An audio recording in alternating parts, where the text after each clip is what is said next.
Jumpa kembali dalam SLM 125 menit. Hari ini kita akan belajar bersama-sama merenungkan satu bagian firman Tuhan.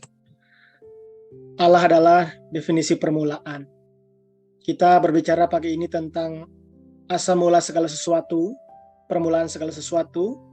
Mari kita kembali kepada Alkitab.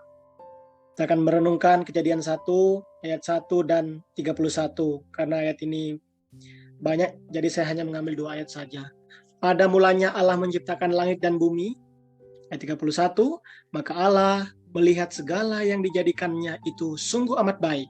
Jadilah petang dan jadilah pagi, itulah hari ke-6. Allah adalah definisi permulaan. Kalau melihat dari ayat ini jelas bahwa dibuka dengan kata pada mulanya Allah. Jadi bukan pada mulanya manusia, bahkan bukan pada mulanya segala sesuatu, tetapi pada mulanya adalah Allah. Jadi Allah adalah definisi dari permulaan, definisi dari awal, definisi dari kekal. Dan Kejadian pasal 1 ditutup di ayat 31 dikatakan maka Allah. Jadi kembali dari Allah dan kembali kepada Allah. Kita merenungkan di bagian ini. Yohanes pasal 1 dan 3 dikatakan, pada mulanya adalah firman, firman itu bersama-sama dengan Allah, dan firman itu adalah Allah. Segala sesuatu dijadikan oleh Dia, dan tanpa Dia tidak ada satupun yang telah terjadi dari segala yang telah dijadikan. Jadi jelas bahwa Allah adalah permulaan. Allah adalah awal dari segala sesuatu, dan Allah adalah definisi dari permulaan itu sendiri. Ini yang tadi saya sudah jelaskan. Kejadian 1 ayat 1, pada mulanya Allah menciptakan langit dan bumi. Berfirmanlah Allah, baiklah kita menjadikan manusia menurut gambar dan rupa kita, supaya mereka berkuasa atas ikan-ikan di laut, dan burung-burung di udara, dan atas segala ternak, dan atas seluruh bumi, dan atas segala binatang melata yang merayap di bumi. Ini di ayat yang ke-26, Kejadian pasal 1. Jadi Allah yang menciptakan alam semesta, kehidupan dan manusia. Jadi jelas bahwa Allah pencipta, Allah awal dan permulaan dari segala sesuatu. Bagaimana dengan teori alam semesta menurut Big Bang ya? Alam semesta itu mengembang katanya. Kalau kita melihat asal-usul alam semesta menurut teori Big Bang, bersimpulan gitu menyatakan bahwa keseluruhan alam semesta terbentuk sekitar 5 miliar tahun yang lalu. Sebagai hasil dari satu ledakan raksasa yang terjadi dalam sekejap.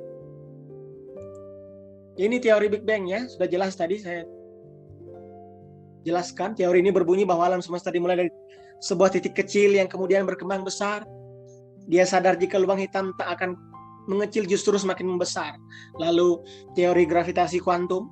Teori ini digunakan untuk menggambarkan hal-hal yang kecil tak terlihat seperti atom dan partikel komponennya.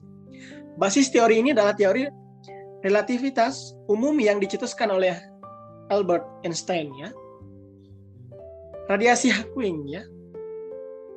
Dia juga mengatakan teori berbasis kuantum yang mengatakan bahwa terdapat pasangan partikel yang terus-menerus melayang secara spontan dari tiada menjadi ada di ruang angkasa. Keduanya terbuat dari materi dan antimateri lainnya. Ini teori ya. Ada yang mengatakan ini teori Homo sapiens ya. Manusia itu berasal dari kera. Berkembang teori-teori ini. Kita melihat ya ini perkembangannya ya.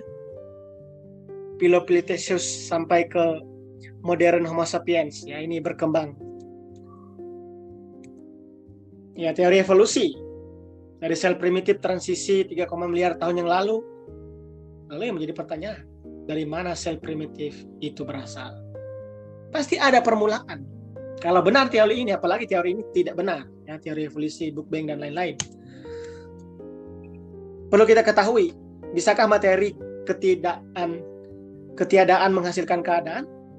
Bisakah materi benda mati menghasilkan manusia bermoral, punya pikiran, kehendak dan emosi? Allah yang bermoral, apakah bisa menciptakan manusia bermoral seperti Allah? Bisa. Allah realitas tertinggi.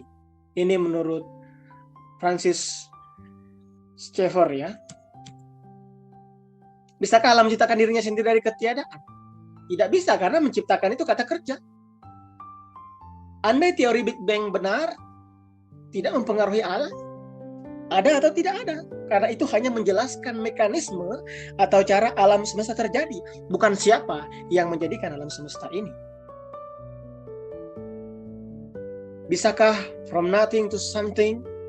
Tidak bisa. From someone to everything. Teori sains dan Big Bang cocok dengan Alkitab.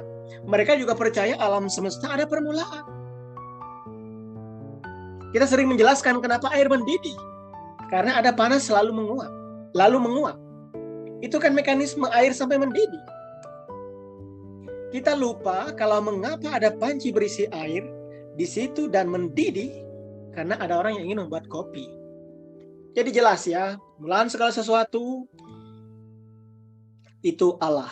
Jadi Allah dikatakan tadi Kejadian pasal 1 ayat 1, pada mulanya Allah. Beresit bara Elohim. Jelas itu. Enarken hologos. Pada mulanya adalah firman.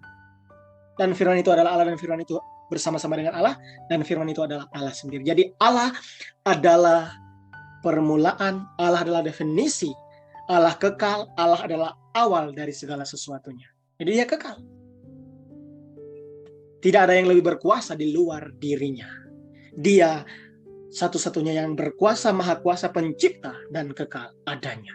Jadi sifatnya kekal itu mutlak, tidak bisa diganggu-gugat. Kiranya Tuhan menolong kita. Amin.